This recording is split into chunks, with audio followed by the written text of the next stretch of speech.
Here, in the heart of Kenya, where the sun kisses the earth with a golden warmth, lived a young boy named Tariq. He wasn't just any boy. Tariq was a painter, but his canvas was the sky, and his paints were the colors of the land itself. From the deep red of the soil, the vibrant yellow of acacia blossoms, and the soft brown of river clay, he would mix his palette. Tariq believed that the earth gave him its colors, and in return, he gave color back to the world. Every morning, he would sit beneath the great baobab tree, his sketchbook open. He wouldn't draw the animals or the people of his village. Instead, he painted clouds. Fluffy, white clouds that promised shade, and heavy, gray clouds that held the promise of rain. His friends would often watch, puzzled. "Why do you only paint the clouds, Tariq?" they would ask. With a quiet smile, Tariq would reply, "Because the clouds are the keepers of the rain, and the rain is the music of our land." He loved how they shifted and changed, like silent storytellers drifting across the vast blue expanse. But one spring, the music stopped. The rains, which always arrived to quench the thirsty earth, did not come.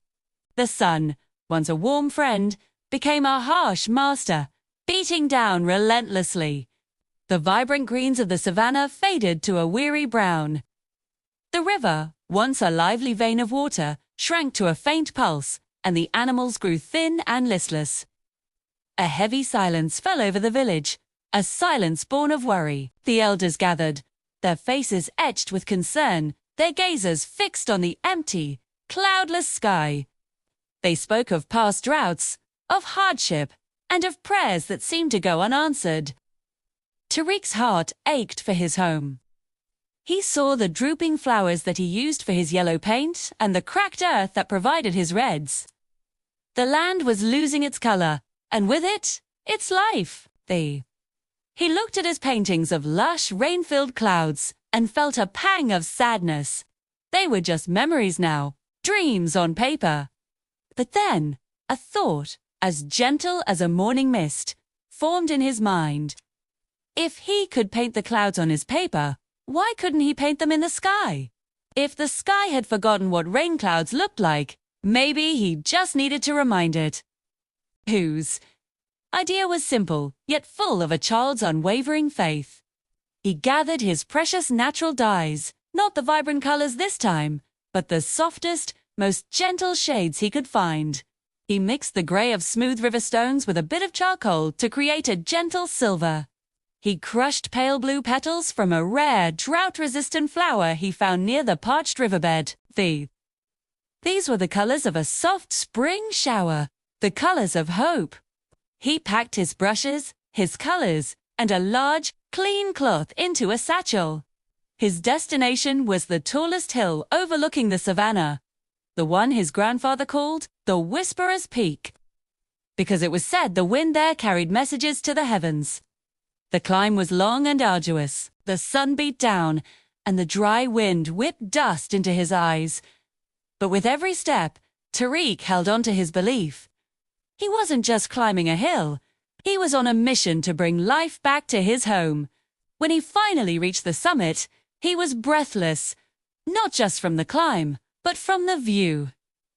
The entire savannah stretched out below him, a vast patchwork of faded golds and browns, yearning for a drink. The sky above was a blank, blindingly bright canvas of blue. Taking a deep breath, Tariq unfurled his large cloth, securing it to the ground with rocks. It was his new, giant canvas. Dipping his largest brush into the soft, silvery gray paint, he began to paint. He didn't paint with sharp, angry lines, but with long, sweeping strokes, mimicking the gentle curve of a heavy cloud belly. He added touches of soft blue, blending them into the gray, creating the illusion of depth and moisture. He wasn't just painting a picture, he was painting a feeling. He painted the memory of cool breezes, the scent of wet earth, and the sound of raindrops drumming on the tin roof of his home. He poured all his love for his land, all his hope, and all his care into every single brushstroke.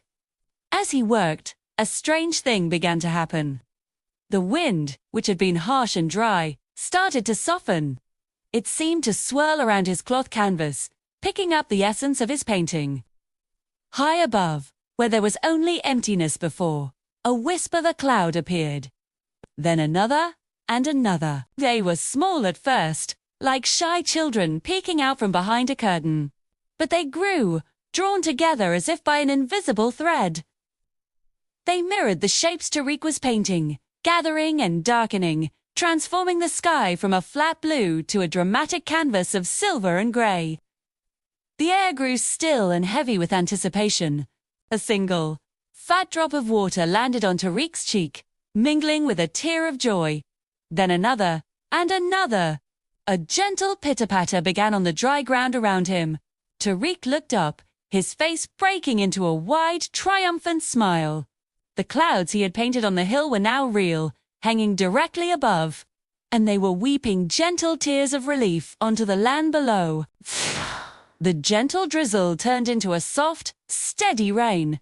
Not a violent storm, but a nurturing shower that soaked into the cracked earth, giving it the long-awaited drink it so desperately needed.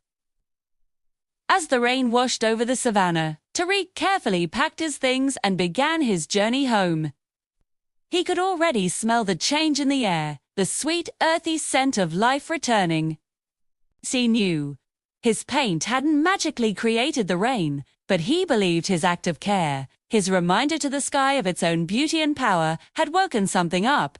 He had shown the earth he still loved it, and in return, the earth had answered.